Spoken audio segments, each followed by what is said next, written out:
Multiplayer in Souls games has always been weird. You don't just invite someone to a lobby or to join mid-session via some menu.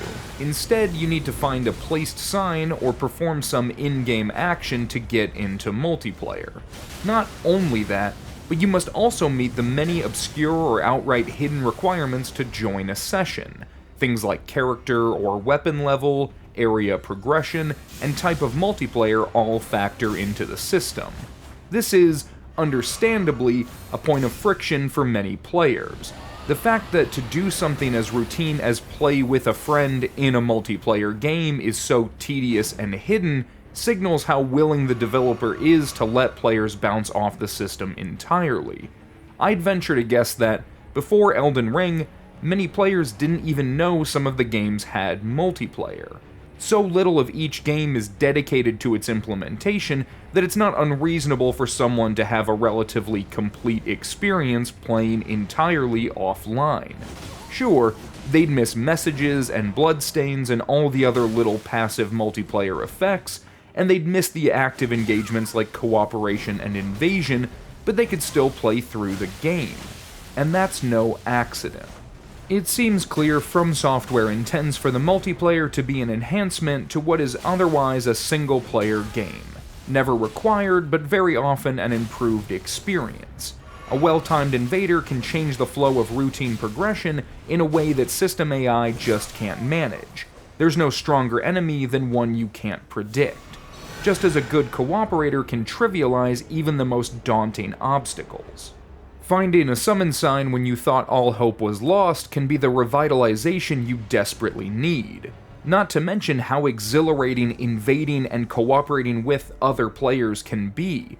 The fact is, every invader or cooperator is on a journey of their own, every bit as much a part of the intended experience as anything else. Passive systems like messages can lead a player to a hidden treasure or help avoid an ambush. Bloodstains inform you of another's failure, creating caution and anxiety. All of these systems work together with your journey as a player to alter the experience for better and worse, and all of these systems are pinned on a lack of certainty. You make your choices just as everyone else, but you do not control anything beyond your reach. Each game relies on this to maintain a sense of immersion, held together by a chaos that helps build tension and allows for relief. So I want to ask, are these games better with friends? Everything I've talked about so far is dependent on the idea that you are encountering these things without the knowledge of the other players. When someone puts down a message, they don't control who reads it. When someone invades, they don't know who they're invading. When you put down your summon sign, you don't control who summons you. Except, in that last case, that is no longer true. Obviously, Souls games have implemented a password system since Bloodborne, allowing players to control who can and can't summon them. It doesn't impact most other systems such as invasions, but it does dictate cooperative play. And this is something that has created some frustration within the community. The attitudes around whether or not you should summon other players have always varied. Needing help has never been exactly shameful, though letting someone else beat a boss for you certainly isn't viewed with respect. But player attitudes are formed based on game expectations. If the game were a 4-player co-op looter-shooter, it'd be silly to demand a solitary experience. Just as, in a purely single-player game, handing the controller to someone else doesn't really count as playing. Souls games are both single-player and multiplayer. The multiplayer is entirely optional, meaning the single-player is the primary experience, but that doesn't mean single-player is the right experience. Because the multiplayer is an intentional design choice and a critical part of many interactions. There are things in these games that only serve their purpose, or serve their purpose best, in multiplayer. Not participating in any form of multiplayer just means you're missing out on a lot of what the game has to offer. You may not want or not have access to that experience, but the fact remains that it exists and has value. So no matter how you feel about the multiplayer, it's part of the game. but how that multiplayer functions is going to vary, and passwords have a huge impact. Suddenly, finding a cooperator is no longer a matter of fortune. You can coordinate with consistent, reliable tools to make sure you and a friend find each other. You're even allowed to bypass most restrictions, making it a completely unique experience within the greater system. Because functionally, when you're expecting multiplayer in these games, it turns an obscure interaction into a routine yet tedious one. If you don't need to rely on the happenstance surrounding standard multiplayer, finding a summon sign is entirely trivial. Who cares if Big Bonk 420's sign is by the boss fog? He's not your max level friend running every cheese they saw on YouTube. And who could blame you? Of course you'd rather play with your friend than some random. After all, that's probably why you bought a multiplayer game. But the system, as it has existed since Demon's Souls, has never been designed to explicitly accommodate coordinated cooperation. It is only the password, as a setting and not a mechanic, that allows for such interaction, and it's one that has been crudely grafted. Downscaling of higher-level cooperators is a rough formula that approximates many values and yields mixed results.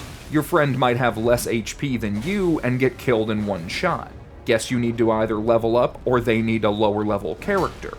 Needing to constantly resummon an ally whether or not you win or lose is very jarring if you are expecting a dedicated cooperative session. It's like making everyone get out of the car at every stoplight and reschedule the rest of the ride with the same Uber.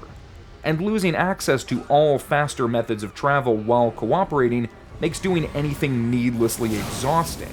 To say it is a flawed implementation would be an understatement. Passwords simultaneously encourage and punish these behaviors because they aren't central to the design. And passwords have another effect I think many underestimate.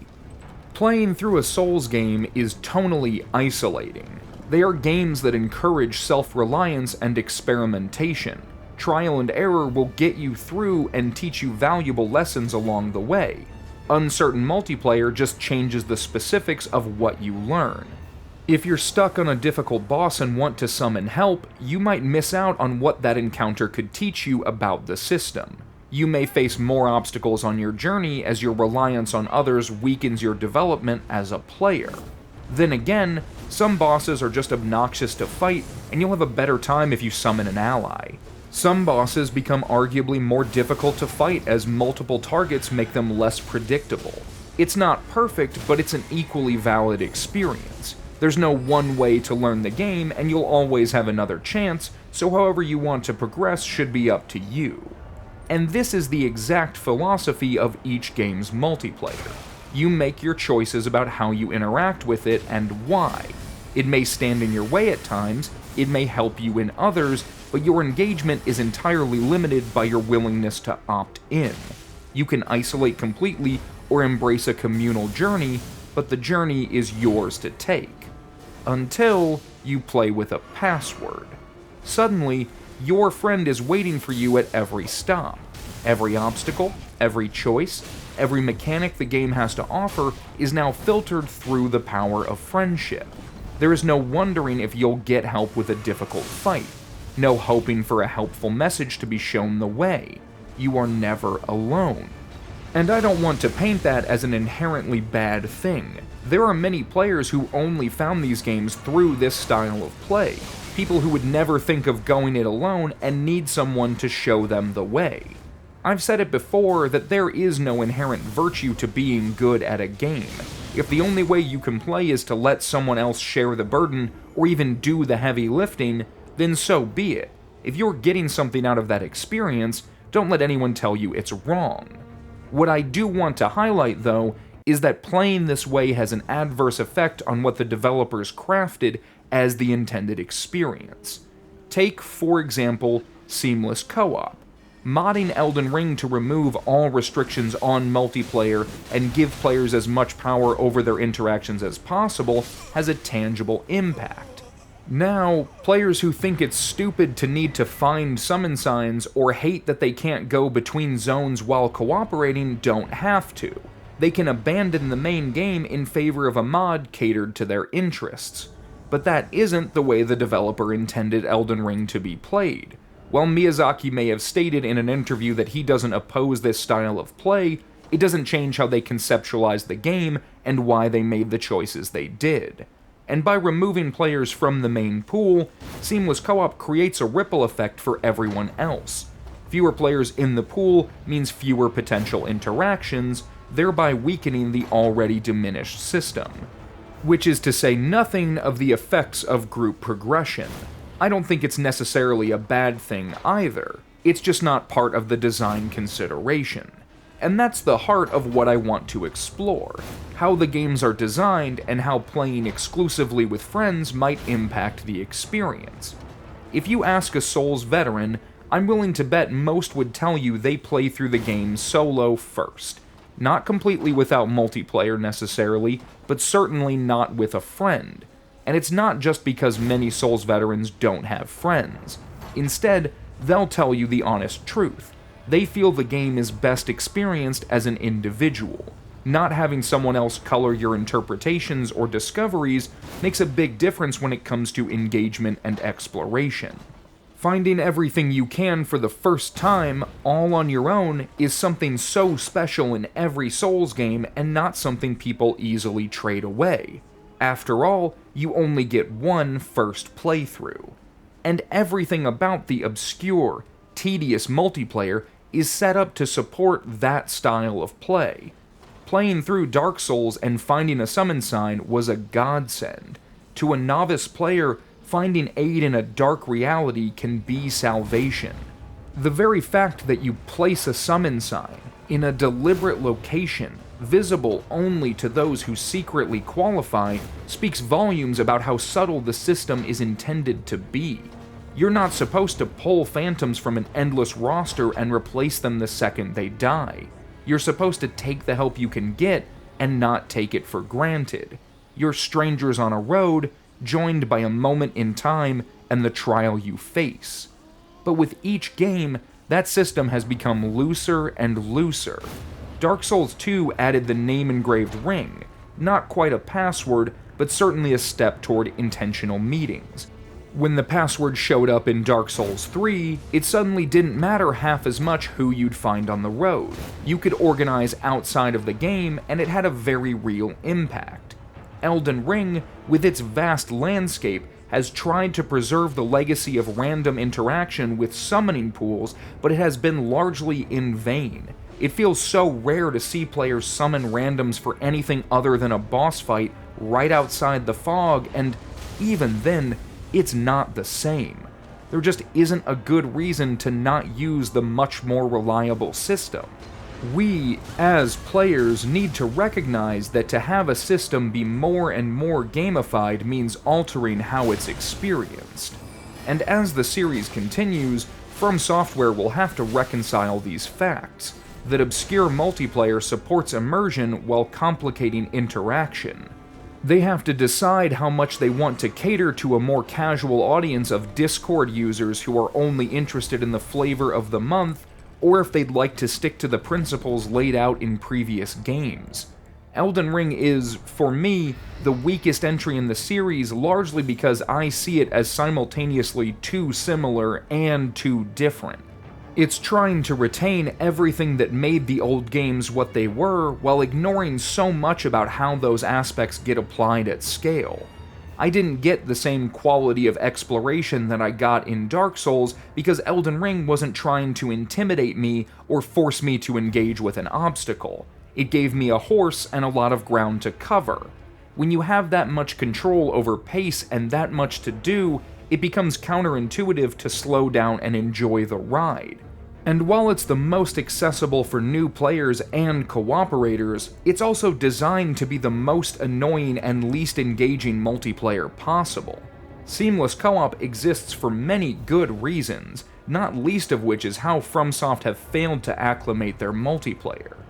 It seems clear the series is at a crossroad and the future is uncertain. Personally, I'd like to see them embrace the sensibilities of Dark Souls and encourage an isolating first playthrough with convoluted and obscure multiplayer, saving organized multiplayer for dedicated arenas, endgame, and New Game Plus. Of course, that would probably disappoint many of the new players who are ride or die for exclusive co-op. It's a tough balance to strike, and not everyone can have it their way. Multiplayer is my favorite aspect of these games, but even I prefer to go it alone on a first playthrough. It's hard to imagine a Souls game without that being the main focus. And I'd love for them to prioritize multiplayer in so many ways, but making major design concessions to accommodate cooperative play would be a tonal shift. Then again, I love tabletop RPGs specifically because I love party dynamics and the obstacles you can face and solve together. It's not crazy to think the Souls formula could work in such a setting, though it would require serious design considerations. The hardest thing about playing something like D&D, or any co-op game for that matter, is getting players together. The nature of random interaction is worth a lot when we consider organizing. I play more Elden Ring than most of my friends combined, and if my progress were always linked to a group, I'd play a lot less. My favorite aspect of the Souls series is its ability to embrace both single-player and multiplayer. It's one of the standout features that sets it head and shoulders above so many other titles. Maintaining the balance of those identities isn't easy, and FromSoft needs to decide where they want to throw their weight. Let me know how you feel about obscure multiplayer and organized co-op in the comments down below, as well as your thoughts on the direction future games should take. Like the video and subscribe for more content like this, and until next time, thank you for watching.